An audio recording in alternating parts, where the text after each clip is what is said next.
Hello and welcome once again to Ignite Your Impact. My name is Jen Rhodes. I'm pretty sure I have some brownies in my teeth. And I'm sitting next to my husband, Matt. That was definitely, I think, the weirdest intro we've ever had, but that's okay. Nope, I'm good. You're good? She's clean, folks. You ready to jump in? Delicious brownies made by Callie. Today's going to be fun. Today's always fun. Yeah, we got Every a topic. day is fun. We got a topic we want to talk around, but we're going to do it by asking each other a few questions. Not like the interview style that we did, a few episodes ago with Jen and peptides, but we'll ask some questions. So, Jen, is it okay if I ask you something? Well, sure.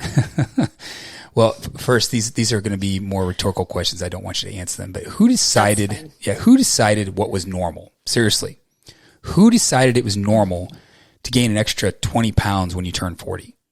Who decided it was normal and okay to go to a job that you hate until you're 65? Who decided it was normal to dread Mondays?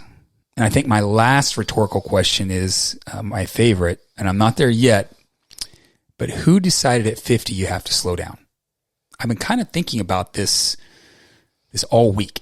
And my question for you, this is not rhetorical. My question for you is who decided you're just a trainer? And according to who?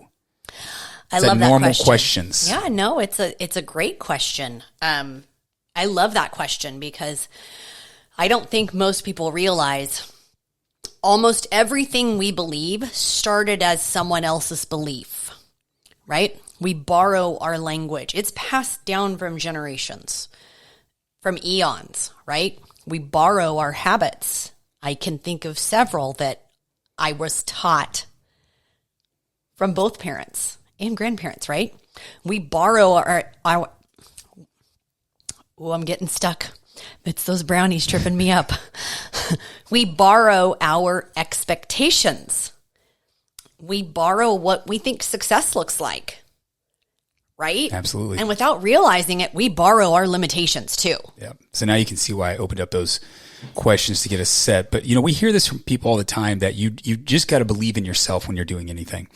And I've even said it, but honestly, I think as you get older, you've had some wins, you've had some losses, you maybe are a little bit less risk averse. And I don't know if I can fully buy into you just got to believe in yourself to get something done anymore. Agree. Think about every major accomplishment you've ever had starting from birth. Walking, driving, swimming, long division, starting a business. Yeah, I said long. That's hard. Starting a business, owning a home, starting a family, having children. Nobody starts believing they can. Somebody else usually believes first, right? That's borrowed belief. But here's what I realized. Before we ever borrow confidence, we borrow what's normal. Yeah, and the one caveat I would say to what I just said is I think that you should believe in yourself. You can believe in yourself, and I think that is very healthy. And I think that gets you to a certain point. But I think that sometimes when you're stepping into the unknown or you're stepping into something that maybe is a little bit scary, it's tough to just believe in yourself to take that next step. Sometimes, like you just said, you've got to borrow that belief from someone else to move to the next step. Absolutely. Pardon me. I will say very, very, very similar to me. When I first became a trainer, success was pretty simple, right? Help people lose weight or get to their goals. Write great workouts. Count reps. Okay, that's a really hard one. That's really hard. I'm going to apologize to all of my clients. I know the number 7 messes me up. But celebrate the scale moving, celebrate non-scale victories, right? Like cheer everybody on. And don't get me wrong, those things matter, right? But somewhere along the way, my lens changed. Not because I learned a new training method and not because I earned another certification, but my lens changed because I finally realized what I was fully capable of. I realized that people weren't coming to me because they needed somebody to count to 10. Because clearly I can't do that very well. I realized they were coming to me because they were carrying decades of disordered eating. Bodies they'd spent decades punishing instead of caring for. Confidence shattered. by whatever, including their own self-limiting beliefs, putting themselves last, right? Women who had accepted exhaustion, weight gain, feeling invisible as just simply part of getting older. People who believed they weren't real leaders, who believed they weren't disciplined, who they believed they weren't motivated, right? Or that they weren't enough. And I realized the workout wasn't the transformation.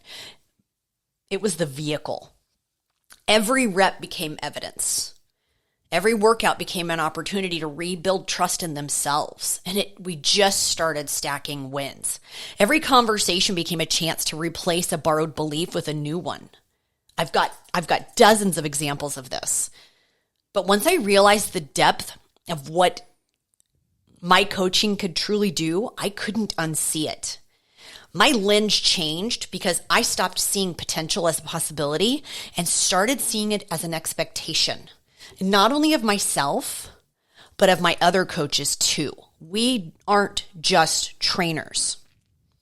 I knew what I was capable of helping people become. And from that point on, I expected every coach on our team to coach beyond the workout. Now, that doesn't mean, I call it the fitness Jesus. Don't die on the cross for somebody, right? But think about it. We don't just change bodies. We help people change the story that they believe about themselves. I didn't become a different coach. I simply expanded my definition of what coaching could accomplish. That's that last sentence, perfect. That's what today's about. Expanding what you think is normal is what you've taken from other people, and it's not normal. And I will go back to when we first started hiring coaches, and not the coaches in the sense you just said that work with our clients, but I'm talking about personal coaches for you and I. Prior to that, I was hanging around a bunch of guys who were coasting, and they were doing well, but they were coasting. And when I say coasting, what I mean is financially they were doing okay, but health-wise, it was that whole thing I said earlier, when you get 40, you pick up extra 50 pounds, or 20 pounds, not 50, 20 pounds. Gracious. So they weren't healthy. They certainly didn't have the best relationships, not terrible.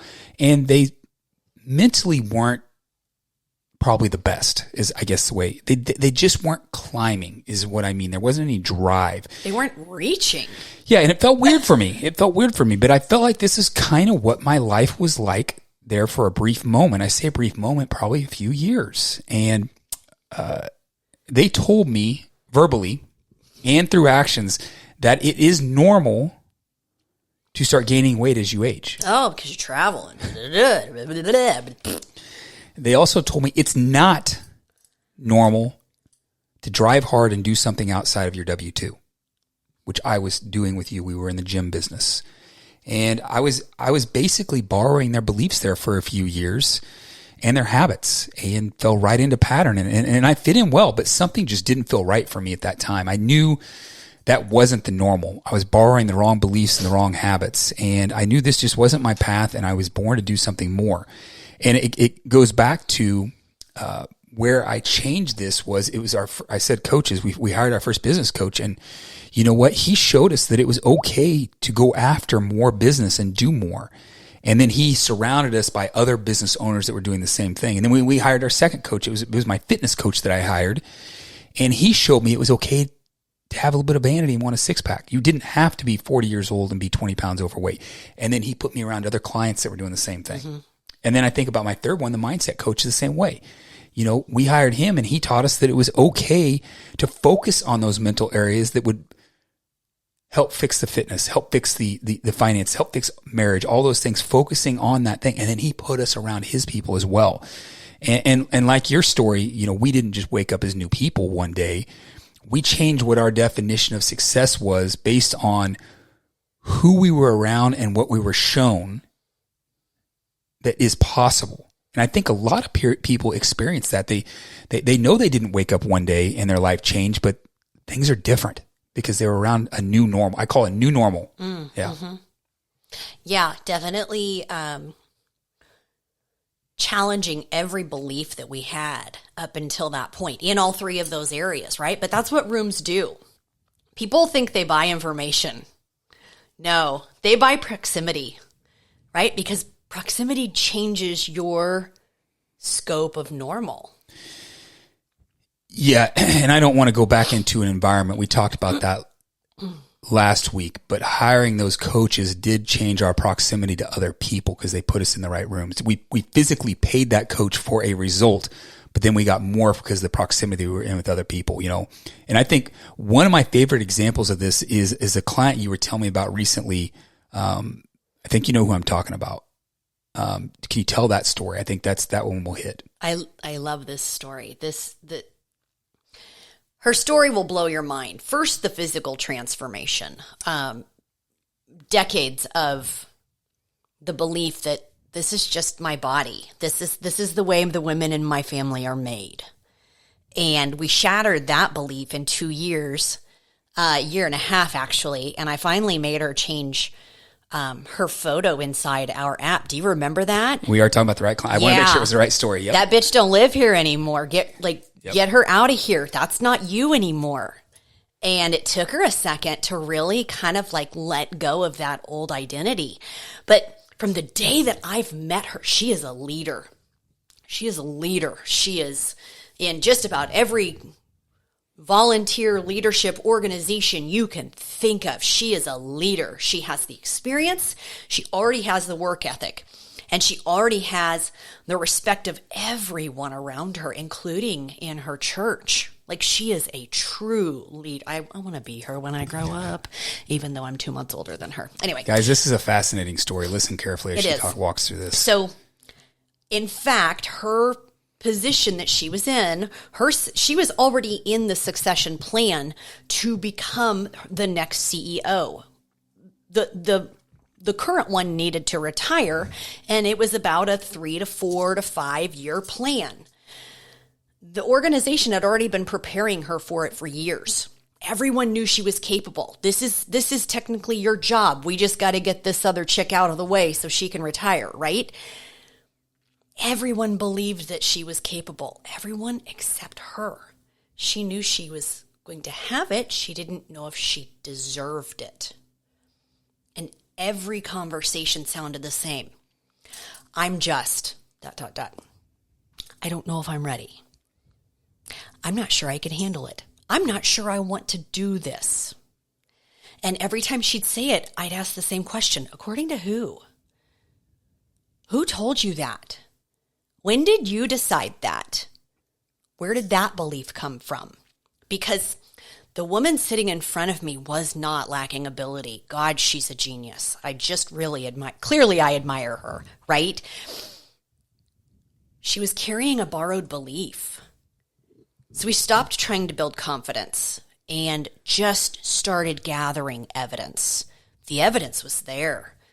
Decades of evidence. Every workout became proof that she could do hard things.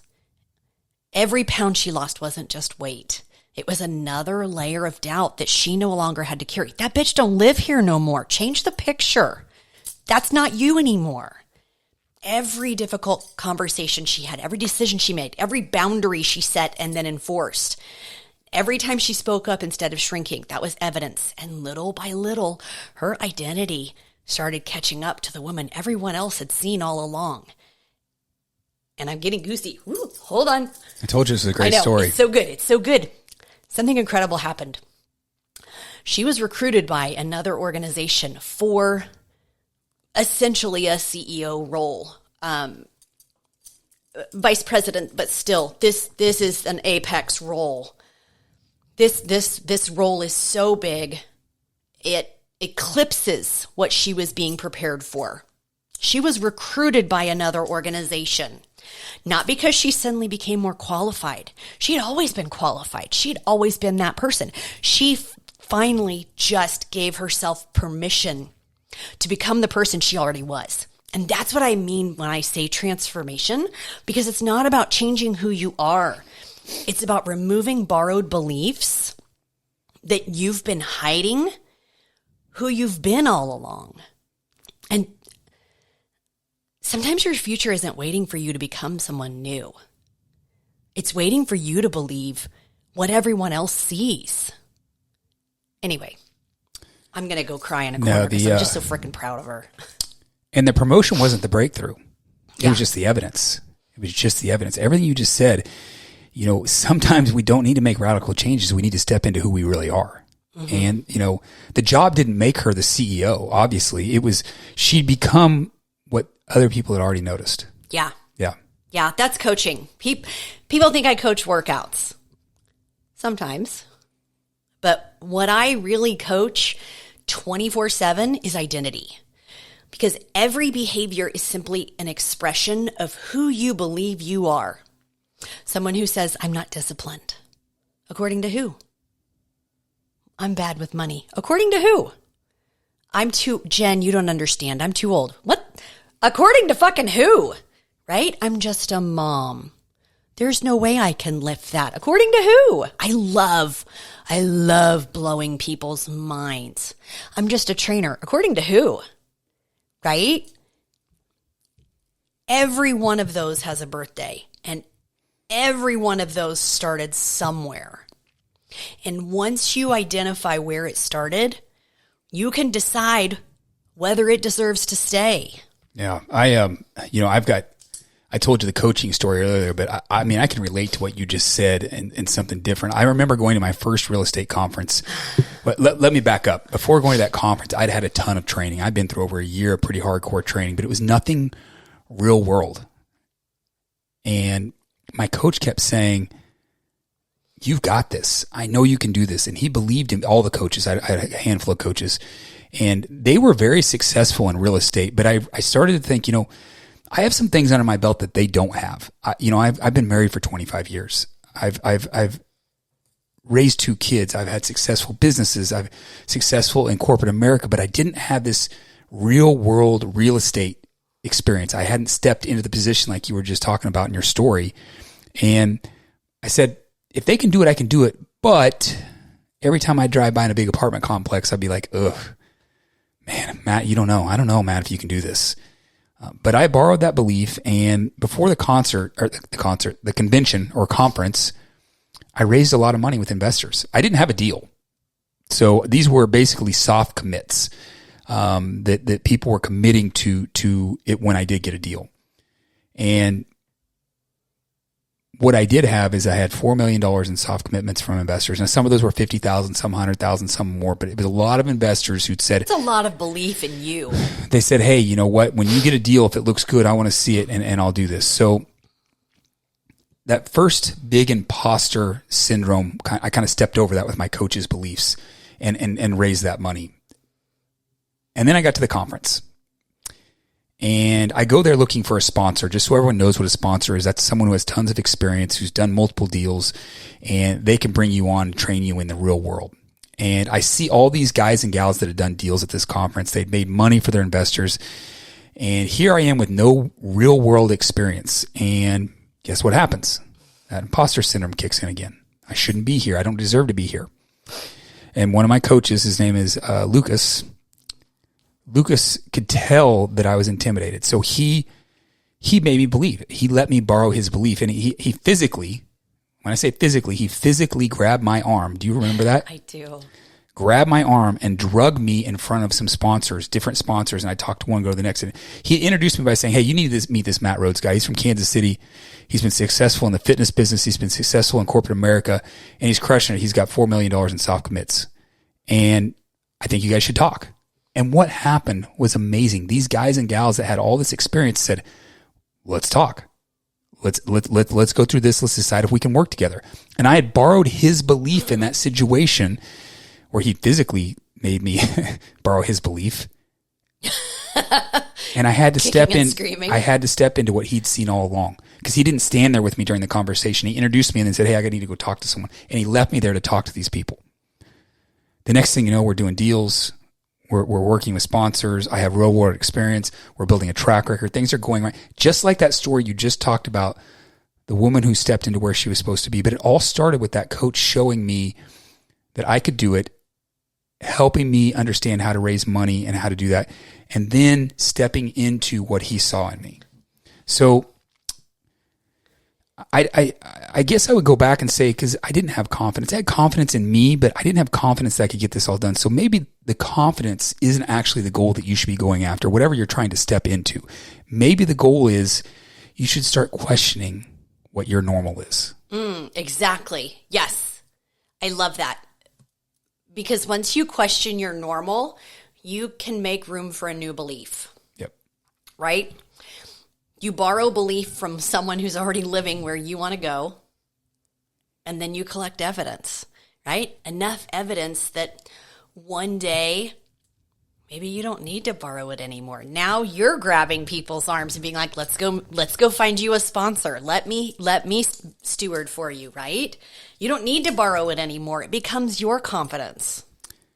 And what you just said basically recapped every story we just told. So this week, don't ask, how do I become more confident to do whatever it is, whether it's you've never been in a gym and need more confidence to step in the front door, whether it's to go, say, meet a girl or guy, or do whatever it is that you're going to do. Maybe it isn't, how do I become more confident?